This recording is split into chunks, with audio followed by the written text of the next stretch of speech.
السلام علیکم ورحمۃ اللہ وبرکاتہ۔ رب اشرح لی صدری ویسر لی امری واحلل عقدۃ من لسانی یفقہوا قولی۔ ربنا زدنا علما، اللہم فقہنا فی الدین، اللہم ارنا الحق حقا وارزقنا اتباعہ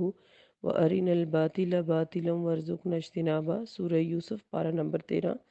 ہم سٹارٹ کر چکے ہیں، اور آیت نمبر 57 تک ہم نے پڑھا تھا کہ یوسف علیہ السلام کے جب الزام سے برات ہو گئی اور وہ بادشاہ کے محل میں آئے اور بادشاہ نے انہیں اپنا خاص نگران مقرر کرنا چاہا، تو یوسف علیہ السلام نے اس سے کہا کہ مجھے خزانوں کا نگران بنا دیجئے، کیونکہ میں اپنے کام کو بہت اچھے طریقے سے سمجھنے والا اور کرنے والا ہوں۔ اس طرح یوسف علیہ السلام کو تمام خزانوں کا نگران مقرر کر دیا گیا، اور اللہ تعالیٰ نے فرمایا کہ اس طرح ہم نے یوسف کو سرزمین میں اقتدار عطا کیا، وہ ہمارے حکم سے جہاں چاہتا جاتا، اور یہ سب ہم نے اسے اپنی رحمت سے نوازا۔ اور جیسے کہ ہم پیچھے پڑھ چکے، مصر کے اندر قحط سالی کا معاملہ ہونے والا تھا، جس کے لیے پہلے سے پلاننگ بہت ضروری تھی، اور جس کے لیے اللہ تعالیٰ نے یوسف علیہ السلام کو یہ سارے کام عطا کیے۔ آج کی آیت نمبر 58 دیکھتے ہیں۔ اعوذ باللہ من الشیطان الرجیم، بسم اللہ الرحمن الرحیم۔ وجاء اخوة یوسف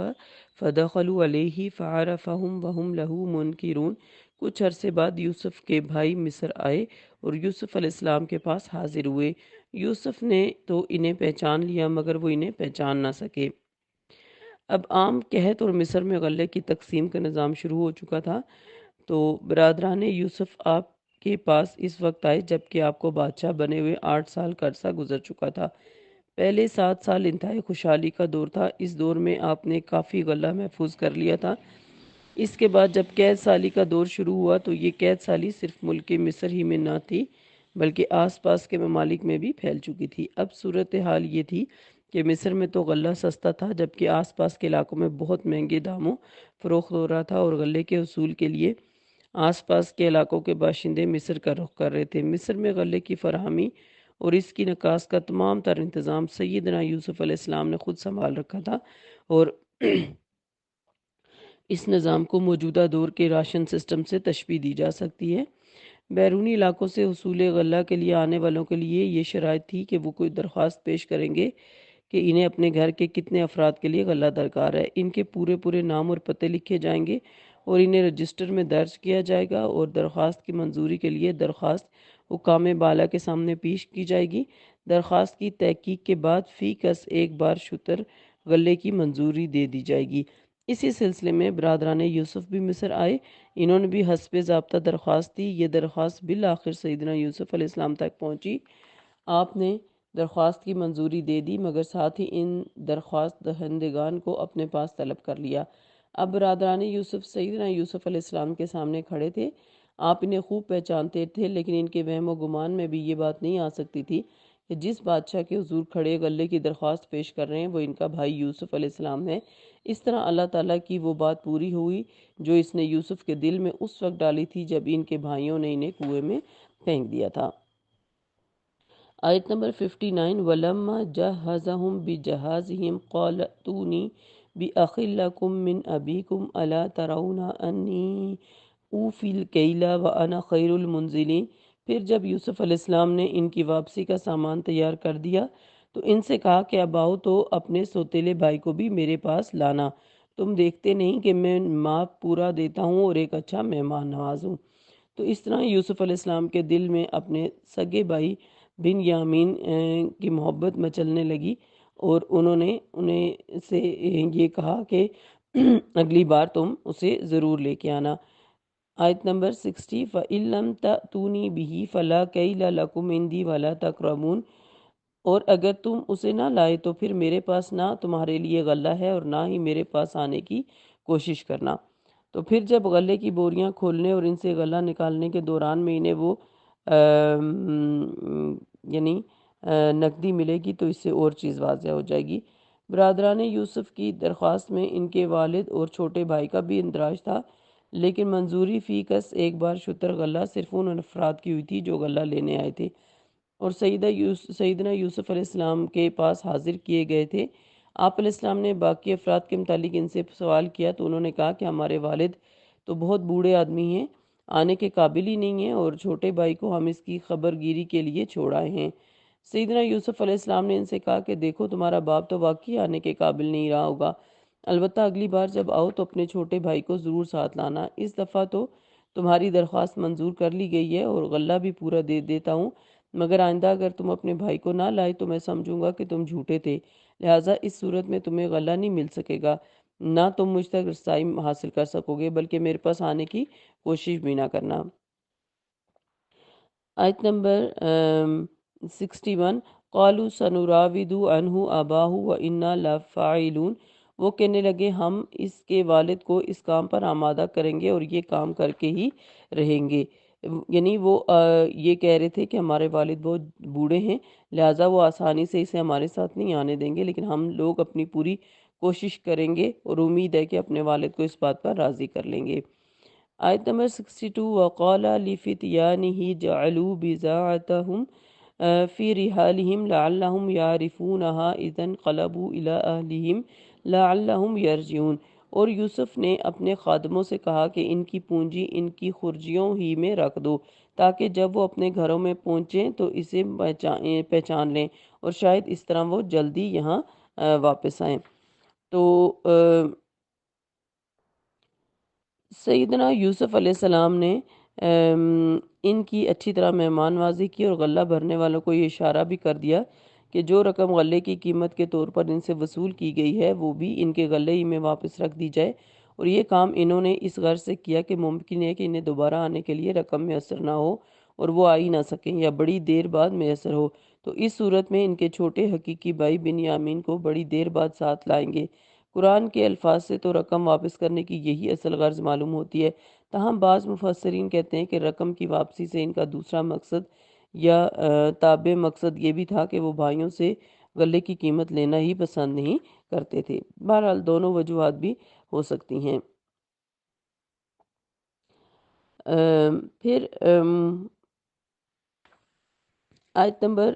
63، فَلَمَّا رَجَعُوا إِلَىٰ أَبِيهِمْ قَالُوا يَا أَبَانَا مُنِعَ مِنَّا الْكَيْلُ فَأَرْسِلْ مَعَنَا أَخَانَا نَكْتَلْ وَإِنَّا لَهُ لَحَافِظُونَ،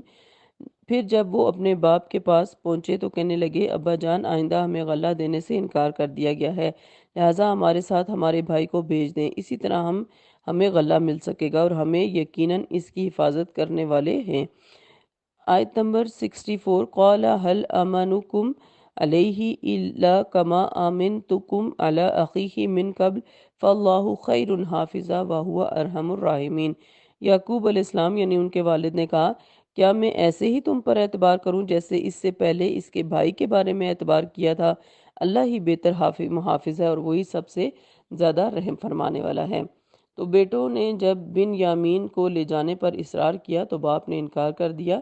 اور جب برادران یوسف واپس اپنے گھر یعنی کنعان پہنچے تو جاتے ہی اپنے والد کو اس گفتگو سے مطلع کیا جو ان کے اور شاہ مصر کے درمیان ہوئی تھی، اور بڑی وضاحت سے یہ بھی بتا دیا کہ اگر ہم بن یامین کو ساتھ نہیں لے کے گئے تو پھر ہمیں کبھی غلہ نہیں ملے گا، اور غلے کی فراہمی اس دور کی سب سے اہم اور شدید ضرورت ہے، لہٰذا آپ ضرور اسے ہمارے ساتھ بھیج دیں اور جہاں تک ہم سے ہو سکا ہم ضرور اس کی حفاظت کریں گے۔ سیدنا یوسف علیہ السلام نے انہیں جواب دیا سیدنا یعقوب علیہ السلام نے انہیں جواب دیا کہ بالکل ایسے ہی بات تم نے اس وقت بھی کہی تھی جب تم یوسف علیہ السلام کو اپنے ہمراہ لے گئے تھے،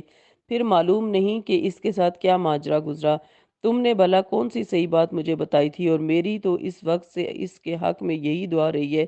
کہ اللہ اسے سلامت رکھے، قائم و دائم اور اپنی حفاظت میں رکھے، جہاں کہیں بھی وہ ہو، میں تو ہمیشہ اسے اللہ سے رحم کا طالب ہوں، اور اب میرے اس چھوٹے بیٹے کو بھی مجھ سے جدا کرنے چاہتے ہو، یہ کبھی نہیں ہو سکتا۔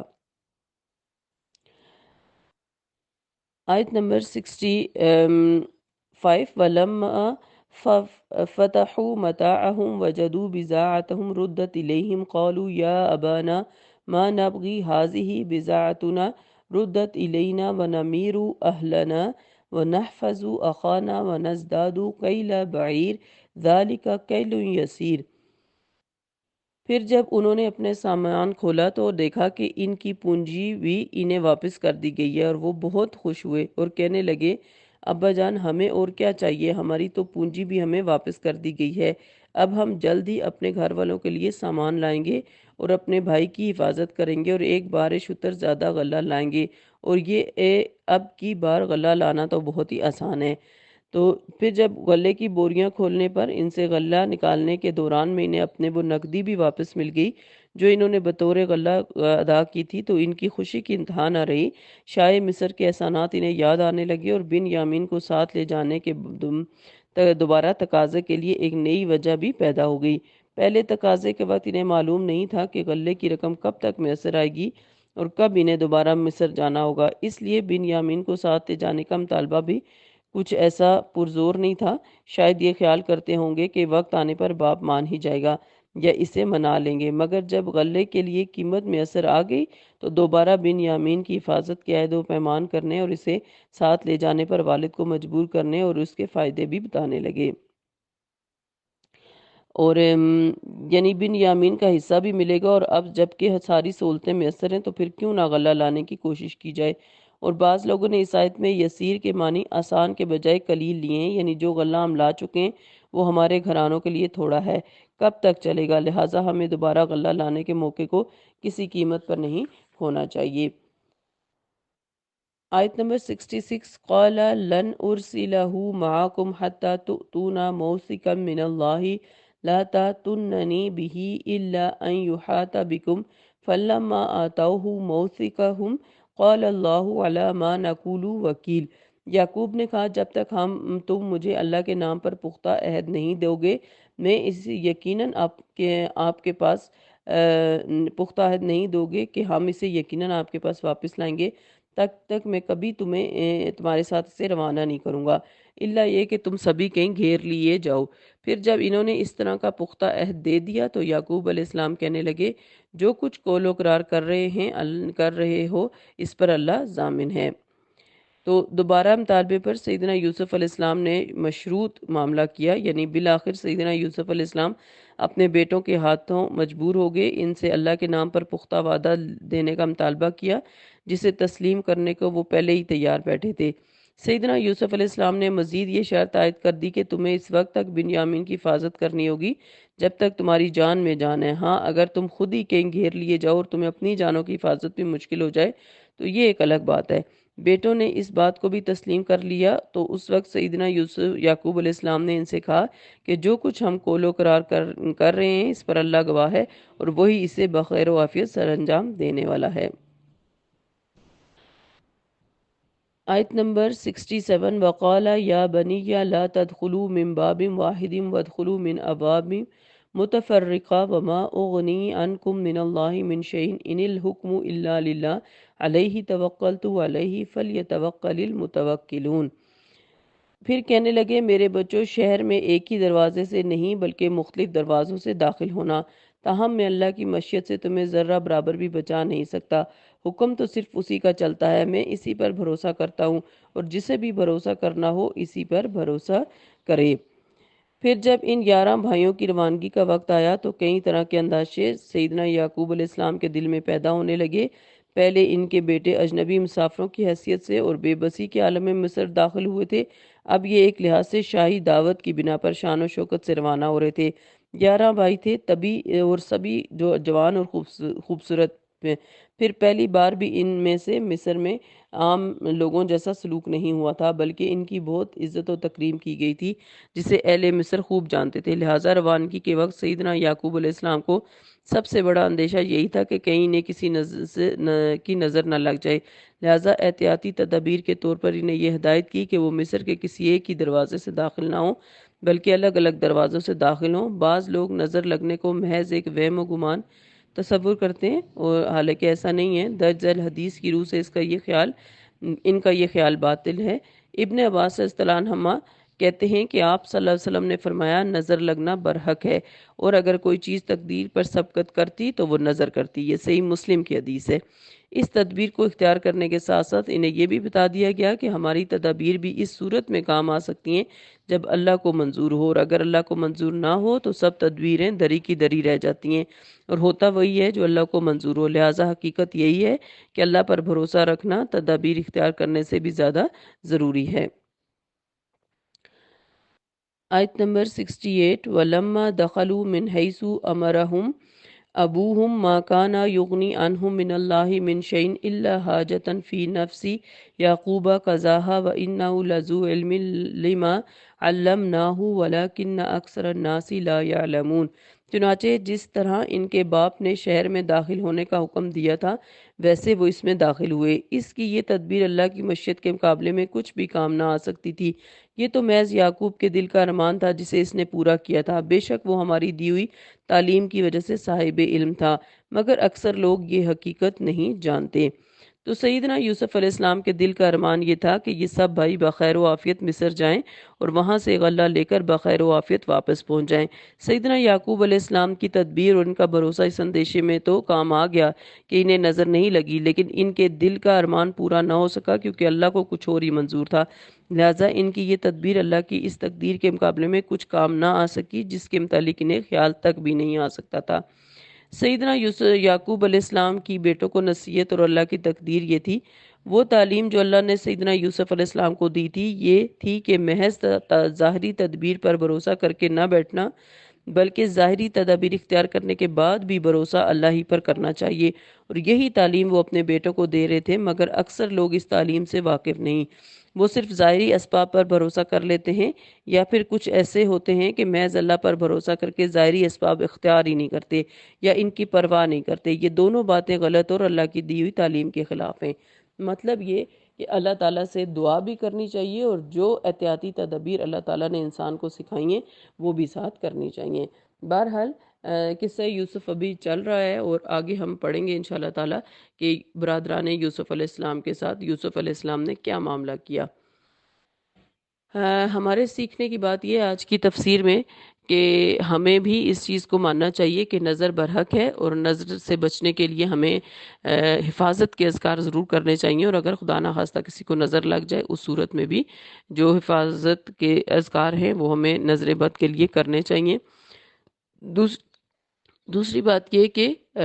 معاملات کو اللہ تعالیٰ پر چھوڑنا چاہیے اور ساتھ اللہ تعالیٰ کے بتائے ہوئے تدابیر کو بھی اختیار کرنا چاہیے۔ اللہ تعالیٰ ہم سب کو اللہ تعالیٰ کے بتائے ہوئے طریقوں پر چلنے کی توفیق عطا فرمائے، آمین۔ سبحانک اللہم و بحمدک نشہد ان لا الہ الا انت نستغفرک و نتوب الیک۔ السلام علیکم و رحمۃ اللہ وبرکاتہ۔